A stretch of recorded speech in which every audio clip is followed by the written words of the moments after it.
Colby, do you know what you can't stop? What's that, Barry? Death. It's always coming.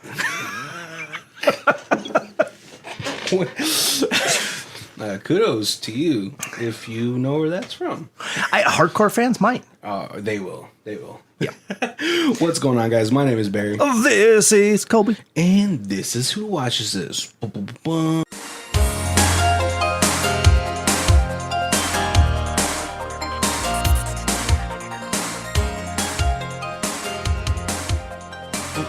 Theme music. So, I think it's a travesty that last night I was thinking about it, Right. And I was like, I think we've had this podcast for almost 3 years. Yeah. 2019, 2020, 2021. No, almost 4 years. Right. We're in our third year. Yeah. That's crazy. I always have to think about how many Christmas specials have we done? 3 of them, yes. So we're in our third year. And I think it's a travesty that we've went this long without doing a Stephen King movie. Or Stephen King movie. Yeah, I don't know if we've even done a Stephen King movie. No, I don't think so. And it's terrible because Stephen King has such a large library that not even all of it deals with horror stuff. Right. Yeah. Green Mile, or not the Green Mile. Yeah. Yeah. Which is, if you want to cry, that's a good you want to cry movie. Stand By Me, I think he did. Oh yeah, with River Phoenix and one of the Coreys. I don't know. I don't know all their name. Corey Feldman and Corey Haim? Yeah. That's the one that passed away, right? Yes. Oh, yeah. Well, I guess, yeah. But for for the first one, we got to do our first segment, and you fans will know because you guys are all super fans. I do not aim with my hand. He who aims with his hand has forgotten the face of his father. I aim with my eye. I do not shoot with my hand. He who shoots with his hand has forgotten the face of his father. I shoot with my mind. I do not kill with my gun. He who kills with his gun has forgotten the face of his father. I will kill with my heart. I looked up today we're doing the 2017 highly fan disappointing movie, The Dark Tower. As me and Colby, as people who haven't really read the books, which I know you guys are going to be like, oh, travesty, how can they even do this month? Right. This will be a nice fresh take because we'll be the one review on the internet that's not people who have read the books first. Yeah, there was no way I was going to read 7 books in 5 days. I'm not like you guys. Right. Yep. I got to take time with my reading. There's a graphic novels of these. I probably could have powered through those. Oh. Now at least you get the Cliff Note version. Right. And you get pictures. And pictures. I really wanted to see what this litany was about. Because, just the wording is kind of obscure. Right. But we'll never. I was like, it's late tonight. I'll look it up tomorrow. Then tomorrow got busy. But yeah, we are doing the 2017 The Dark Tower, and I wanted to do initial first thoughts. I know you've seen the trailer, right? Right. And how did it look to you? It looked super interesting. Yeah, I was like, oh, Idris Elba? I had always kind of heard of the books, but I didn't have any super fans who told me, you got to read the book. It's about this and that and that. So I only knew that the Dark Tower was the center of the universe, and that was what protected us from the outer universe. Yeah, and that it was gunslingers. Besides that, yeah, I mean, no other knowledge of the story. So it's funny too, is because obviously we are avid movie watchers. Yes, and we have watched a whole bunch of Stephen King movies. But in one of them, it actually has the Gunslinger. It's like in a painting. It's in the mist. In the beginning, the guy who's a painter, the main character, Egan Agerhart, whatever. Right. He paints the Gunslinger in front of the Dark Tower. It's a nice little tidbit for you guys. That is, I never would have. Yeah. But as soon as you said that, I'm picturing it. Yeah. And I'm like, that is. Yeah. Yes. So it's cool that all of these Stephen King movies are connected. Like they have little tidbits here and there. But yeah, let me go. It's funny. Like after watching this, I always kind of go through and look at people's reviews and see if we can get some extra information on the movie and stuff. And somebody did this whole breakdown of the Stephen King universe and how at the beginning it wasn't, but as the universe grows, he continuously connects a person or a town or something to every story. So now there's this going back, there's this huge vast universe that is in some way all connected to each other. Yeah. And I think that's really cool. We always talk about movie universes like the Marvel universe and all that stuff. Yeah, actually the one guy he mapped it, but he mapped it with the Dark Tower in the center, and then the map of the stories grew out from that. Yeah. Even though some of them weren't connected to the Dark Tower till way later. Yeah. And then they kind of came back and connected. Yeah. Also, because we also learned in this movie that anything that happens in the other layers happens in every layer. Right. Let's talk about this movie real quick before we talk about we ramble, right? So this movie starts off with the Man in the Black. Yes. Who is played by the enigmatic Matthew McConaughey. All right. Something about these high school girls. Yeah, I wonder how he feels that's sort of one of his most iconic lines. Right? He's and his weird clicky beady sound thing from Wolf of Wall Street, which was which was apparently not even in the movie. That's just his warm up, and they were like, "Oh, we're leaving that in." I don't know if anyone's ever asked him, but I always just feels I really can't believe that. Let me say that. Sir, just a different time. All right. It sounds like a southern surfer. Yes, yeah. But yeah, it starts off with this really weird situation that's happening. It almost seems like they're in a cultish type of situation. There's these kids roaming around, and there's these adults with an inseam on their skin. Which right. At first kind of looks like, it's like a surgical scar. Yeah, totally. No, it's not. Because the bell rings, these kids get taken away to some sort of citadel. Right. And then we see a rat face. And we see the skin sort of peeling or stretching out. So you're okay, these people aren't human. Right, yeah.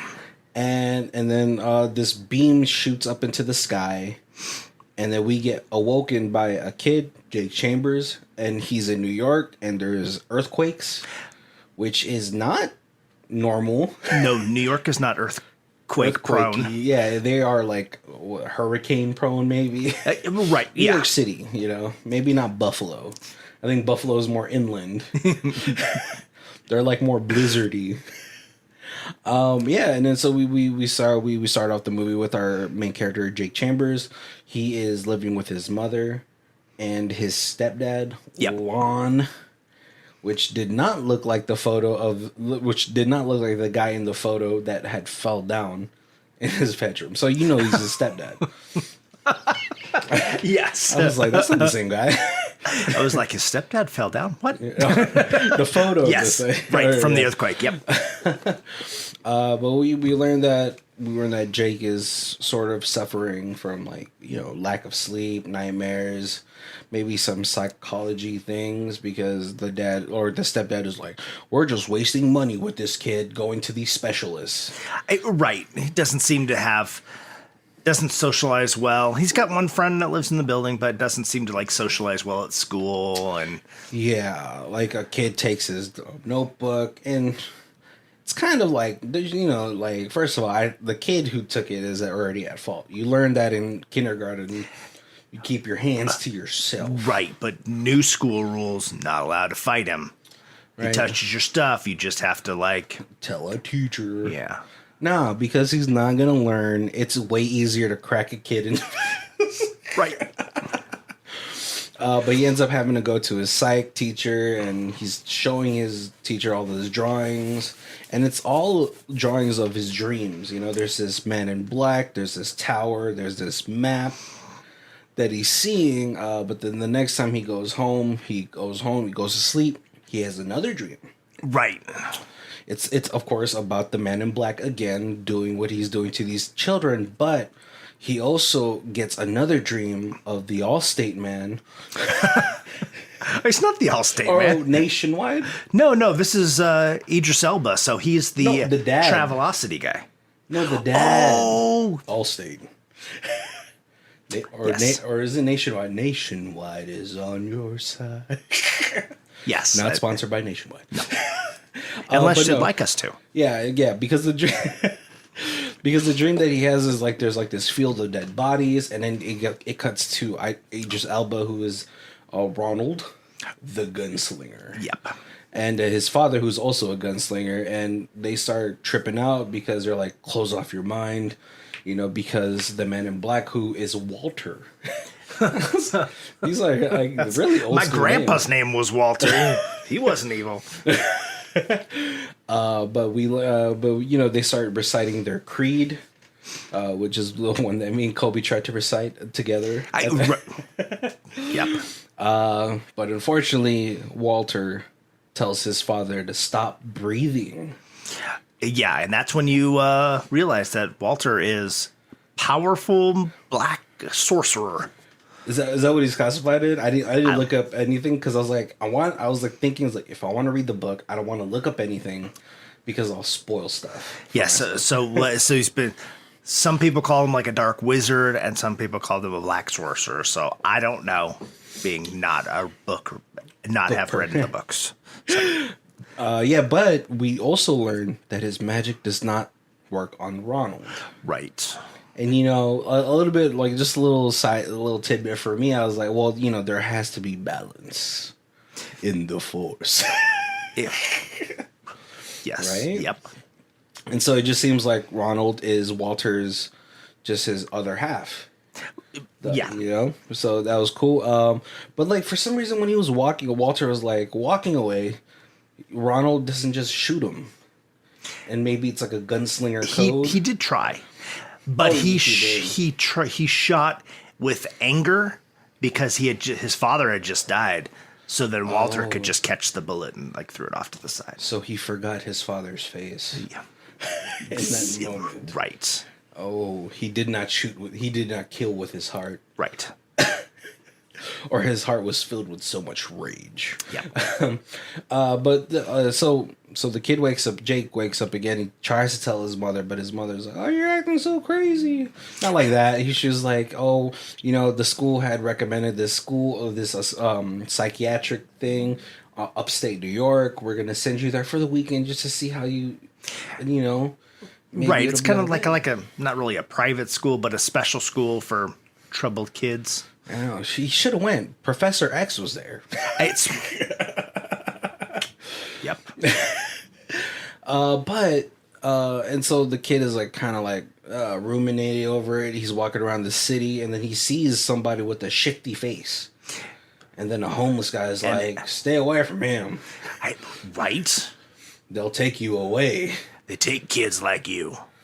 I could feel your shine." And he's like, "I'm scared of the homeless man." But then as he starts to think about it, he's Yeah. like, "Did that homeless man just save me?"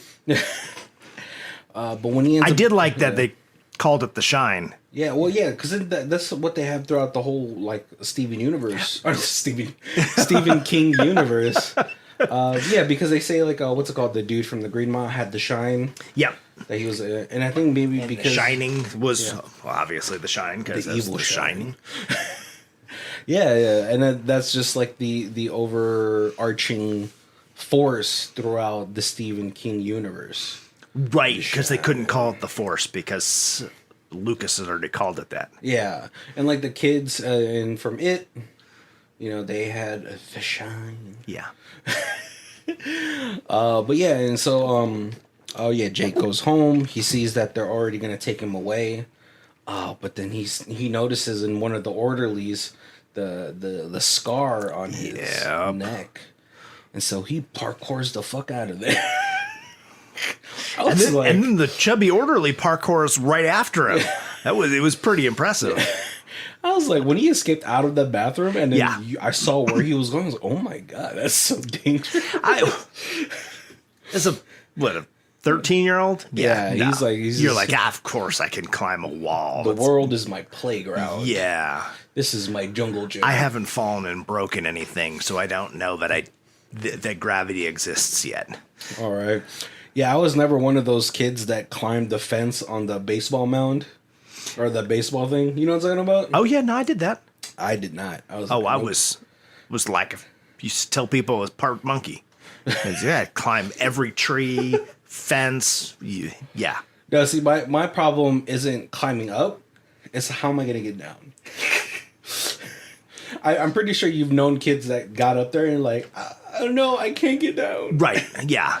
I don't think I ever climbed high enough that I didn't feel safe that I couldn't jump. Like, even if I climbed like really high into a tree, I was always like, I can always just jump down because See, that's why Colby has a hip problem.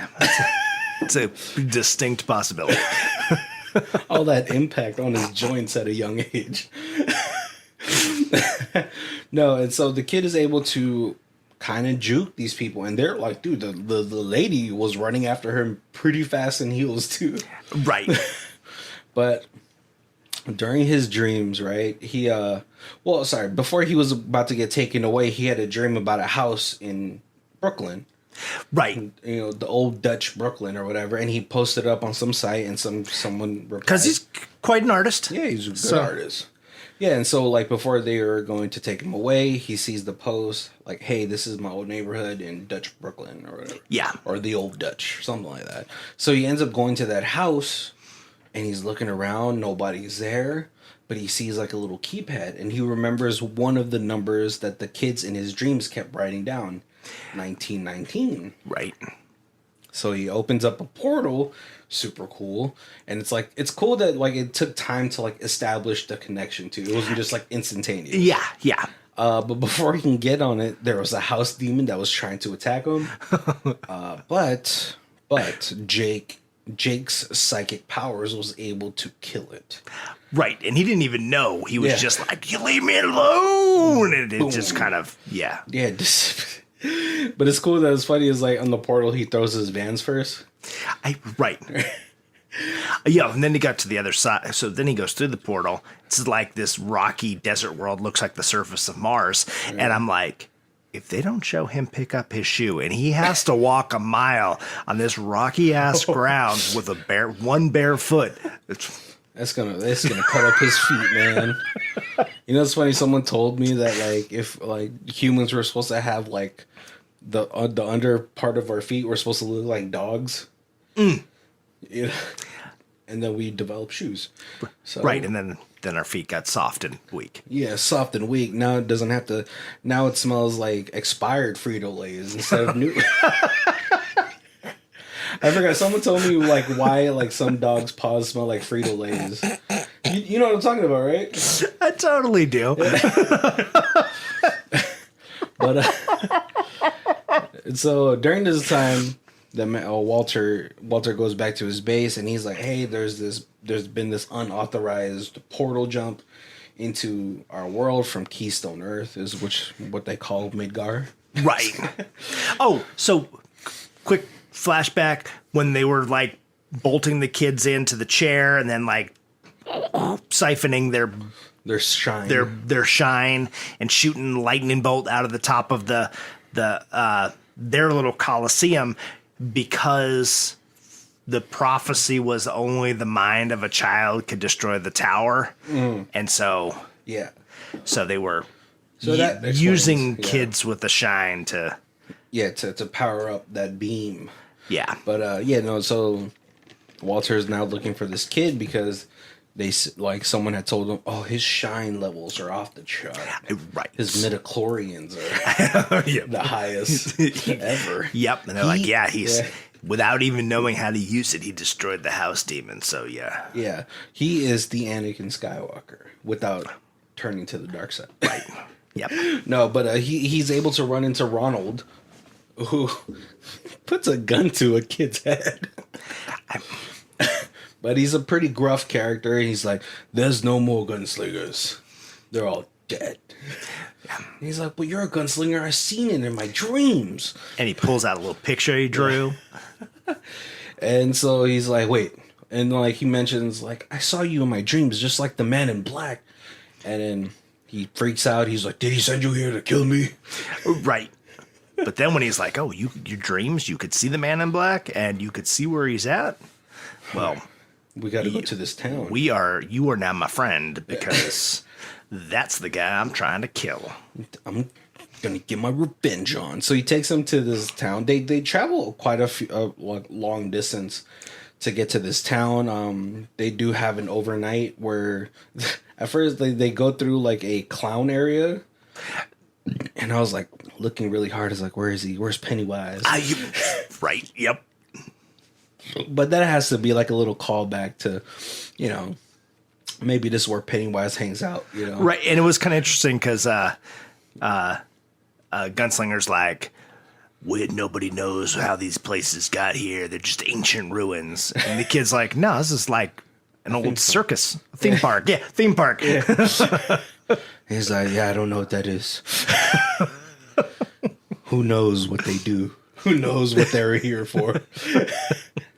But they do settle in for the night. But the kid starts to hear a voice calling out to him, Jake, Jake.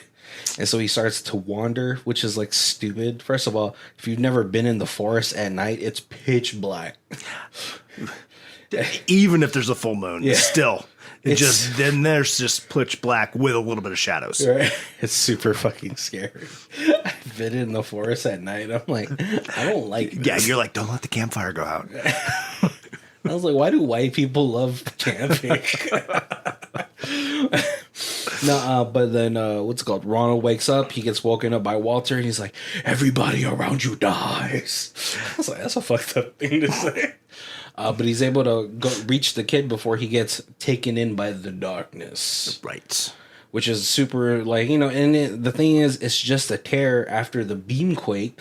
Right. Which is like when we learned that whatever happens in Midgar, or whatever they called it. Yep.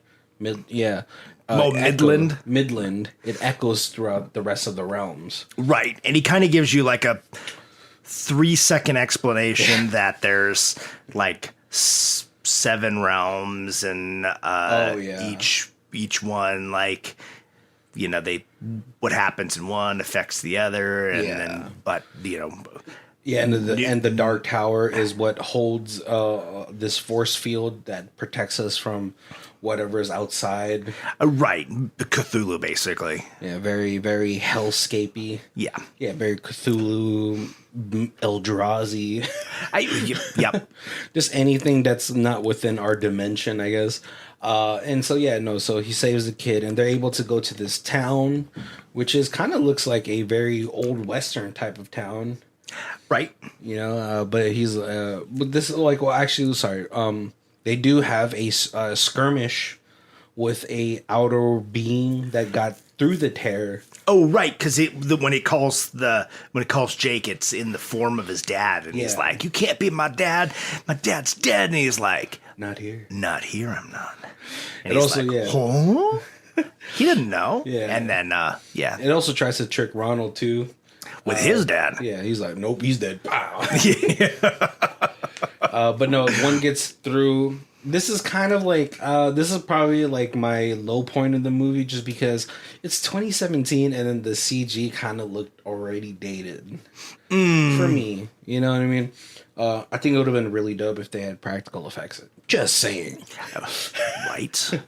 But no, Roland gets hit in the shoulder with a tentacle or scythe. I don't know what to call it. A piece of its body. Right. Yeah. Jake, kind of brave, tried to go for the gun and shoot it, but gave Roland enough time to escape and Cut the tentacle and get away.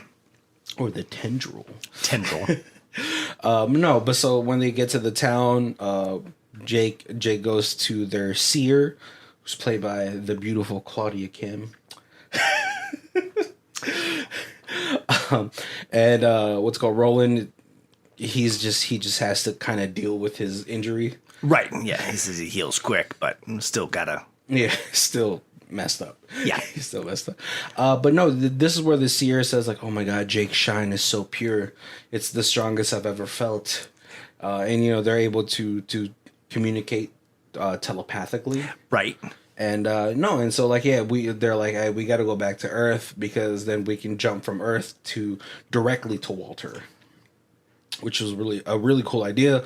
But when they start to do the generator, his shine accidentally sets off an alarm to Walter. Oh, right. And so Walter sends like his ninjas. Right. They kind of look like the Immortals from 300. Yeah. And they start messing up this town. Roland tells us, well, Jake, like, go hide. But Jake, he's been eye fucking this one sheep girl. I was like, that's a sentence I never thought I'd say. So like he tries to help the sheep girl escape. Roland, super messed up, is like hobbling throughout this city, right? Just gunslinging it up. I was like, this is so cool.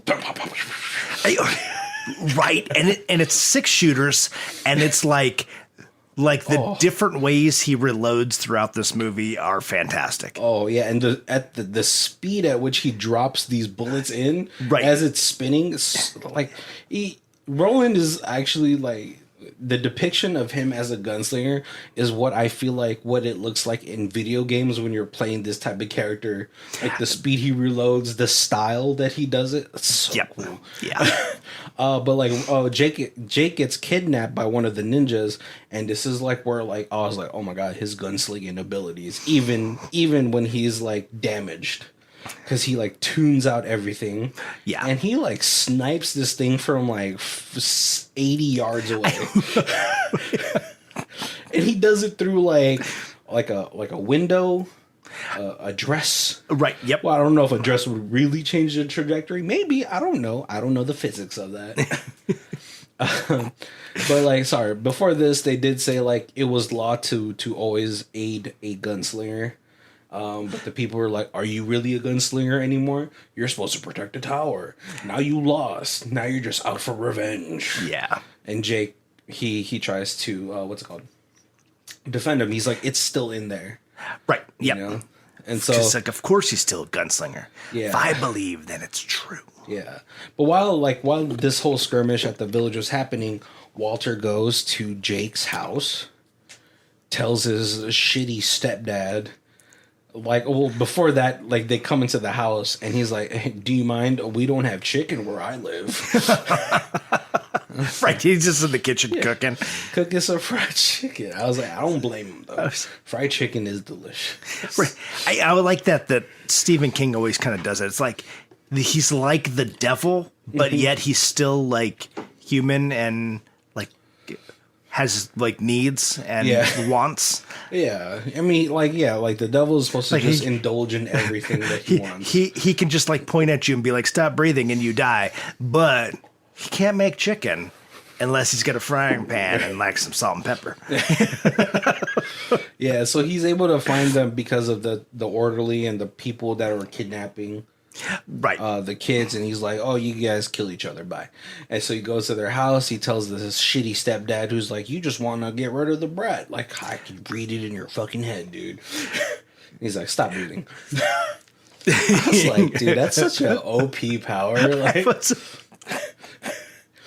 yeah. But then he goes to the mom. He runs through the mother's like whole memory. Right. And then he looks in the kid's memories, and he's like, ooh, I got me a little stalker. And he's like, oh my God, he's with Roland. Right?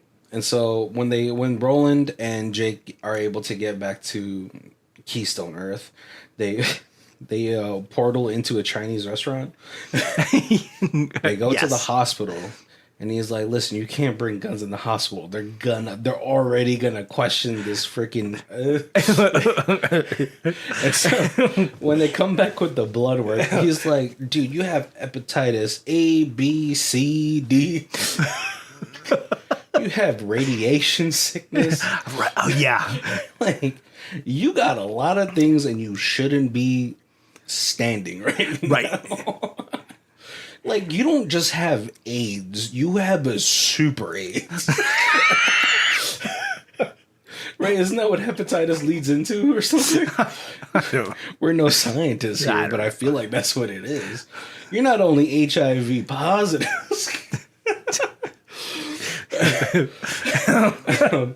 But like he gives the lady a silver coin. He's like, "All right, bye. Thank you for your services." Right, and then and just unplugs the IV. Yeah. He's I've got my antibiotics. I'm gone. And so he gives Roland all the drugs, and he's like, "Whew, I feel really good." No, the funniest part is like when they're in the bus, these two white girls are like, "Oh, can we join the party?" Right, because he took all the pills. And he's like, "You've both forgotten your father's faces." I was like, and they're like, "What?" I was like, "Yo, that's a fire line right there. That's a super burn." And then when like they're going to the hospital, and he's like, Jake's like, "You can't bring the gun in there." He's like, "I gotta ask you, does this Earth have bullets?" Yeah. And he's like, yeah, of course. You're gonna love Earth." Right. But they end up going to Jake's house, and they see that like Lon is dead, and his mother, it was so messed up. It was a little pile of ashes. Disintegrated. Yep. And Roland is trying to console him, but he's like, "Don't worry, I'll kill him for the both of us." And Jake is like, you're just still trying to use me for your own fucking revenge, man." And he gives him the coordinates for where the portal is to straight to Walter, and he's like, "Just go. Just leave." And Roland, goes up to him, and he's like, he says sorry in his own way. Yeah. But he, then he gives him like a gun, and this is where we learned that his pistols were made from the same metal as Excalibur. Yep. Yeah, because Walter's like, I think on Keystone Earth they called it Excalibur. And this is the way he cheers him up. He's like, we recite a creed, every gunslinger does, and then they like shoot a little bit. Jake gets it at the last one where he says, "I aim with my heart, I kill with my heart," and all that stuff, and super cool. This movie like runs real. I can see why people were mad, because I was kind of surprised this movie was only an hour and 30. Right. Which is, I think, like this movie probably should have been broken up into like 3 movies, which I think would have appeased a good amount of fans. Right. Yes. Well, yeah. One of the people that was watching made the comment. They're like, "Hey, you took the book The Hobbit and you stretched that into 3 movies. But here you took 7 book series and you smashed it into one." Yeah, into an hour and 30 too, which is bad. But I know. What's it called? Jake gets kidnapped by what's it called? One of the Walter's goons while they are trying to get up for the ammo. And he's like, "We'll take all your caliber, like 45 caliber bullets." Right. And the guy's like, and then this is where he gets attacked by Walter, because Walter is taking control of the gun store owner. Yeah, that was kind of a cool fight, because the gun store's like, "Don't shoot me! I'm not doing it." But he shoots him in the arm, which he'll live. Right. Walter doesn't miss. But he's able to escape, and then he knows that the kid is going to go to the Dixie Pig, which is where Walter is keeping the portal in there. And this is probably one of the coolest gunfights I've seen in a really long time too, because Roland has to get to him, but what's it called? Jake gets strapped up already into the freaking the beam, Right. the beam chair, and he's getting his shine siphoned off, but Jake is fighting it, and he's also keeping the portal open. Right. Now he's consciously using his psychic power. Yep. He got some shine. Yeah. It's so weird calling it that. And this is where we get probably like a pretty cool fight with Roland and Walter. And Walter pretty much has the upper hand for the most part of the fight. Right, yeah. Because he has telekinesis. Like, it's an OP power. Right, but it's one of those things where it's like, I can't use my power directly on you, but I could throw shit at you. Yeah, Darth Vader throw things at you. And Roland, he's trying to advance, but he gets pushed back. But then Jake gets into his mind, and he starts to recite the creed. Yep. The Gunslinger creed. And so this is where he gets a little bit of inspiration, and it's super cool. He's bouncing bullets off of places. And he's still not able to get Walter until he bounces it, and then he ricochets a bullet onto another bullet and gets him straight in the heart. Yep. And then shoots him in the head. Because, Scream rules, guys. Scream rules, guys. You always got to get him with a headshot. Yep. He's able to get Jake off of the chair, which I was like, when he crossed, I was like, he crossed way too easily. Like, no one tried to stop him. Like,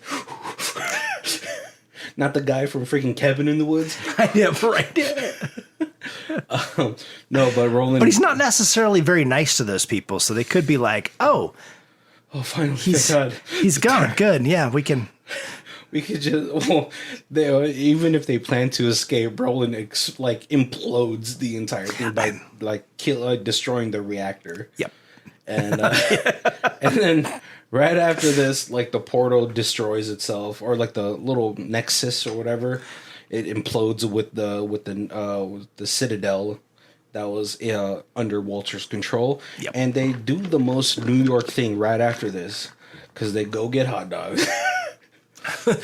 And it's hilarious just because it's funny because Idris Elba kind of plays a very Drax-like character where he takes everything so literal.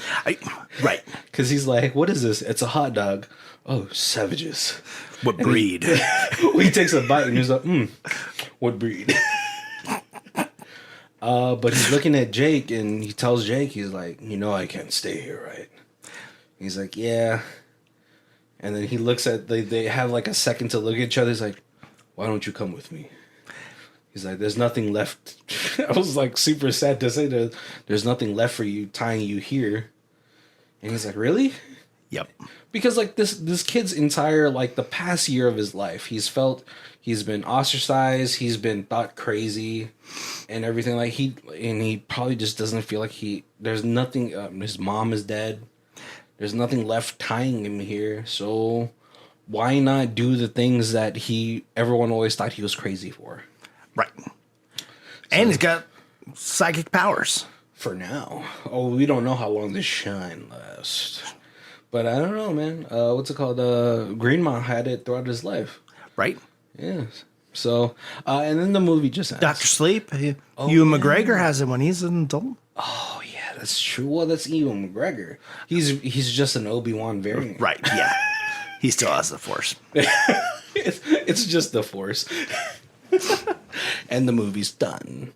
So I can see why you're going to be like, wow, the movie's already done? No wonder those people got mad.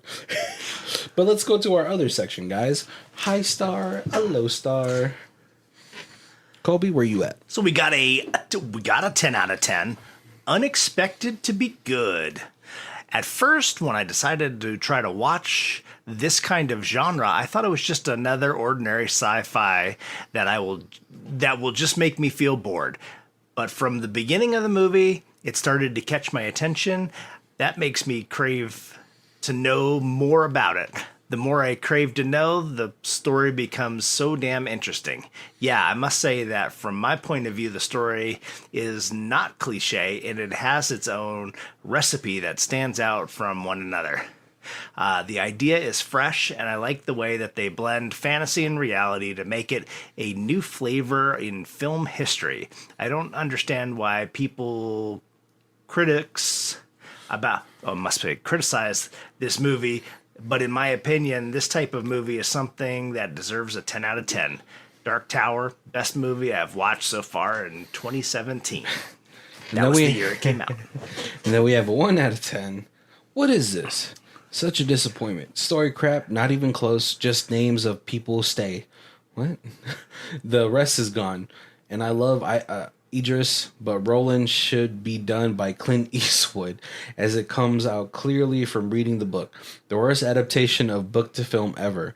There won't be another, which is a shame. There are 7 books in total. First, the shortest, so much to do, now lost. This needed Peter Jackson.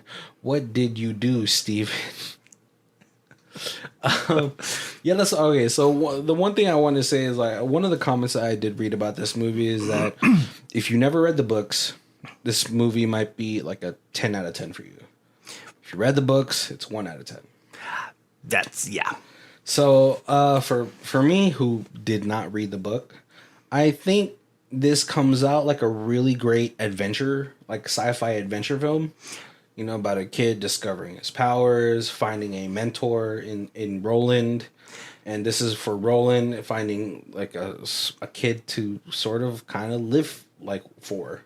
Right. You know, like he's the last of his kind. They call him Roland of Eld, who is like I guess like probably like a family of gunslingers, or like a lineage of gunslingers, and now he has no one to sort of pass it down. Possibly because of his hepatitis A, B, C, D, and E, and his radiation sickness. I don't know, but you know, it really, yeah. If I didn't read the book, so this movie kind of came out like a pretty decent action adventure sci-fi film. I get that sometimes where you get like people know a story, and then the movie just doesn't match with what people are expecting. Yeah. But then if you were like, hey, if this was called like Crystal at the Center of the Universe, and they just changed the tower to a big crystal, Yeah. people would have been like, oh, this movie was awesome. Yeah. Because they weren't necessarily comparing it to anything that they've read before. Yeah. So yeah, like you know, that's the hard thing, right? Is like this is a 7-book series from, I don't know when it first came out, probably like in the 80s, maybe 70s. Yeah, so apparently in the 70s, Stephen King was writing short stories in a magazine about a gunslinger. Oh. And then those short stories all collected into the first Dark Tower book. Oh. So I can understand like the disappointment that people have with this, just because they probably had waited for 40 years. Like, you know, like you read it as a kid, now you're like 45, 50, and you're like, oh my God, they're making a Dark Tower movie. Is this Dark Tower 1?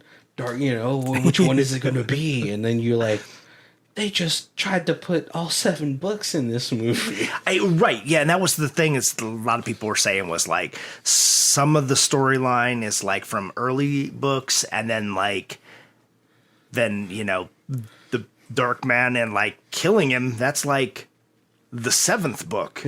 Like, and so it's like, how would they even, if the original plan was even to make this like a trilogy of movies or something, like where would you even go without having to do some kind of weird fill-in to make the next movie? Yeah, like I guess like the perfect way to do it is like maybe movie 1 is book 1 and 2. Movie 2 is 3 and 4, and then maybe there's like a series for book 6. Right. Or no, book 5, and then the last movie would be 6 and 7.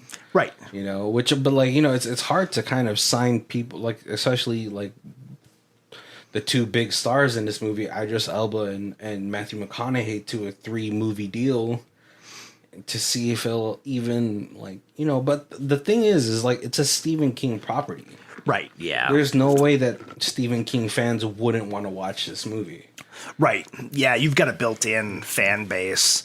And then if you do it into a decent sci-fi movie or, whatever, then you're gonna pull in a lot of money, but you gotta just, you gotta take the chance, right? It kind of sucks because a lot of people were like, well, we don't know if this will catch on, so maybe we'll just do it all in this one movie.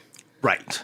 Because then you're like, all right, we have Dark Tower 1, And it's weirdly it's a very 90s way to think and make this movie. Yeah.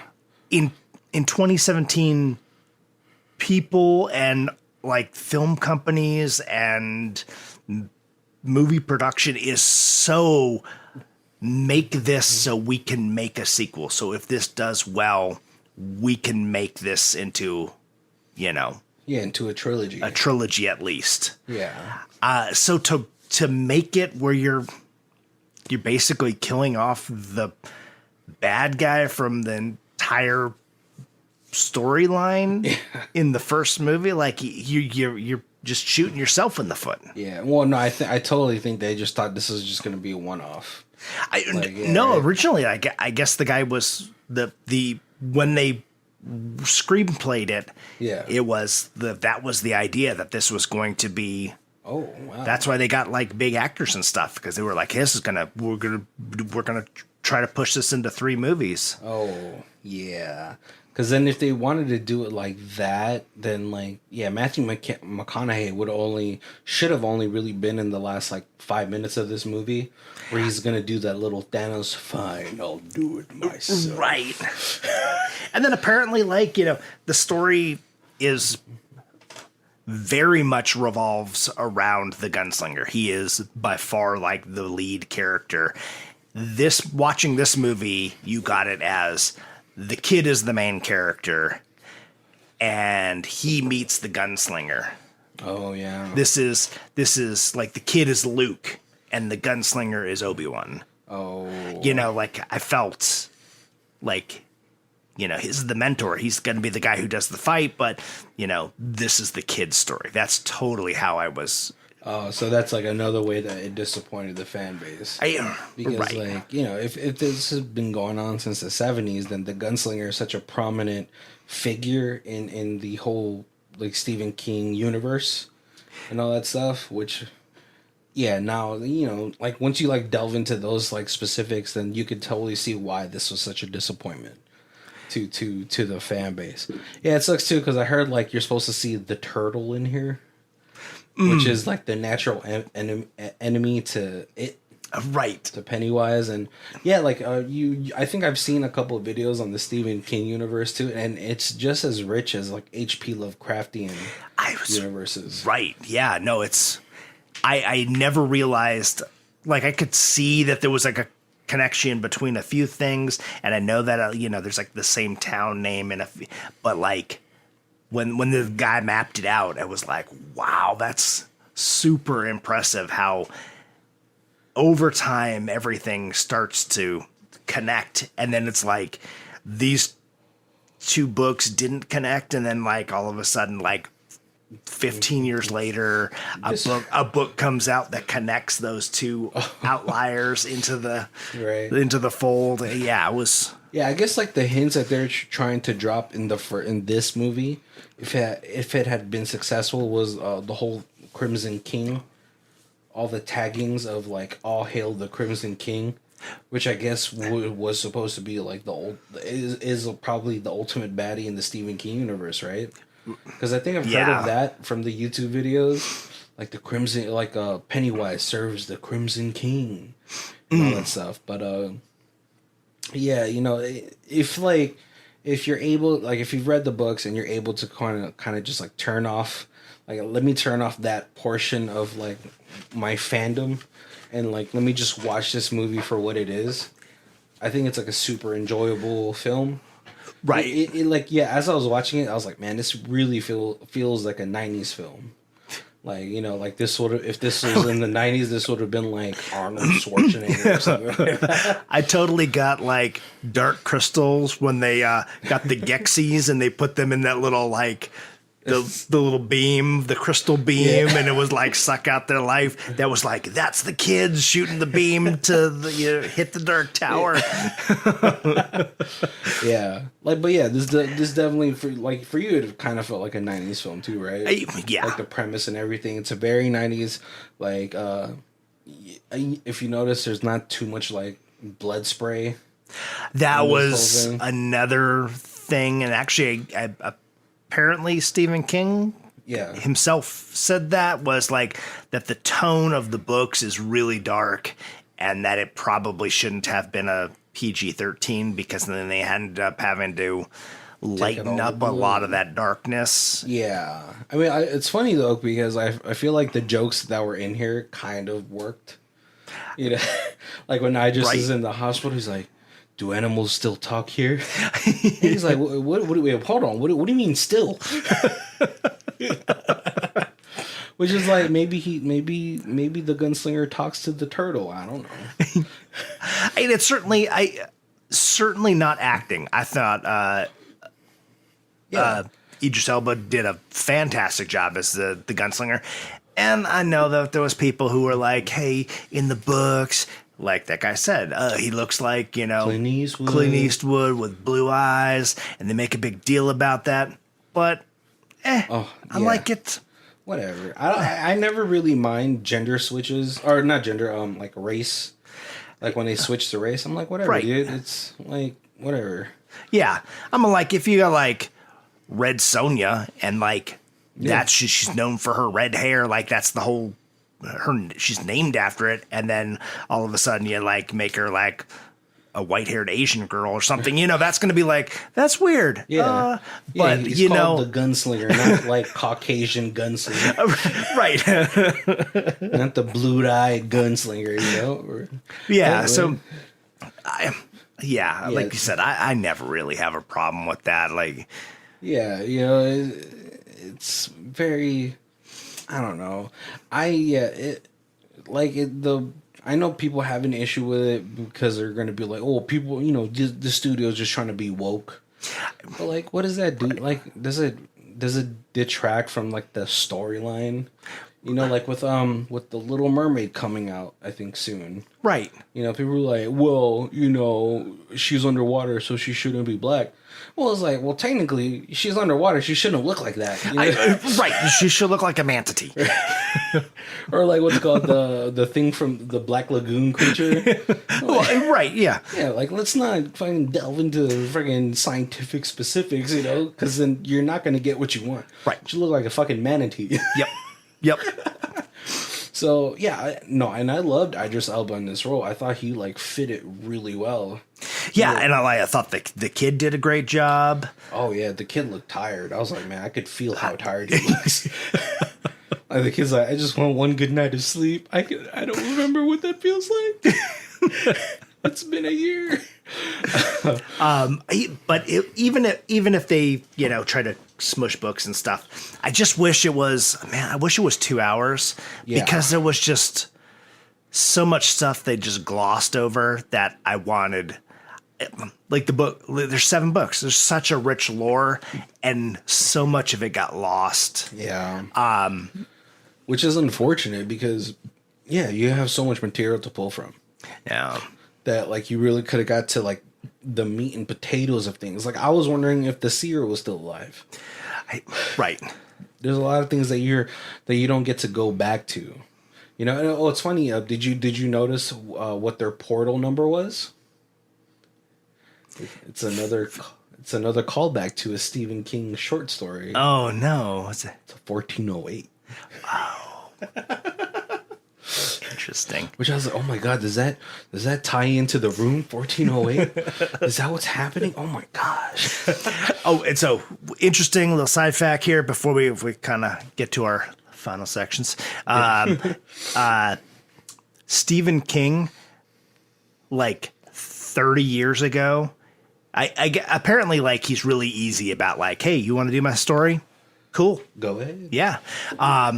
But like 30 years ago, he sold the rights to one of his stories to somebody, and they never did anything with it. Oh, And it's like they still own the rights because they bought it. So now in all of his contracts, he has like a 3-year clause or something like that, where it's like, I'm going to give you the rights to this, but if you don't do something with it within 3 years, the rights revert back to me. oh. I can't believe he got swindled. Right? So when this was when this movie came out, Amazon Prime had the rights to the books, and they were going to do a series, but then this did poorly enough that they didn't.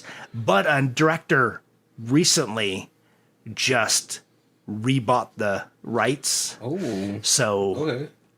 To like, he's like, I gotta do this book justice, right? And they were saying that they thought that he was going to be the one that was going to be able to do it. And he's also apparently talked to Stephen King like, hey, some of this stuff is just in your book is just too grandiose to bring it to a movie. Would you be offended if we cut this down and made these things like this? And actually has kind of, I guess, collaborated a little bit with that's cool. Stephen King on like ideas to make it movie friendly and not detract from the main flavor of the story. Yeah, because that's like, I know that's always like been the issue with like H.P. Lovecraftian things. You know, like this is just like, you know, obviously with him, the fear is not knowing and not seeing anything. And it's kind of hard to portray, to adapt to a visual medium. You know, I think that's also why the Valerian movie didn't do too well. It was too big. You know, when we were watching it, I was like, oh my God, I'm so bored right now. and I love Don DeHaan as an actor, but I was like, what is this voice that he's doing? Right. All right, guys. Well, we're coming up to our hour. Make sure to check down below for our Amazon affiliate links. It would be really cool if you guys use that, because then we can grab some steak dinners. Right. But this is the first time you guys are joining us. Make sure to check out our other months. We have Danny Trejo month, Nicolas Cage month. We have holiday theme months. Ninja month. Oh, yeah. Can be.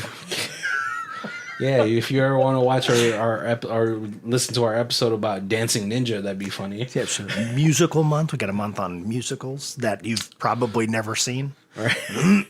There's a ton of months for you to enjoy. There has to be something for you guys to sort of get into. But we do our reviews in 4 different sections. We have Stream It, DVD It, Blu-ray It, and the Ultimate Box Collection. Colby, where you at? I think I'm probably gonna have to go DVD on this. Like I enjoyed it. I'd watch it again if it popped up on TV or whatever. I wouldn't change the channel.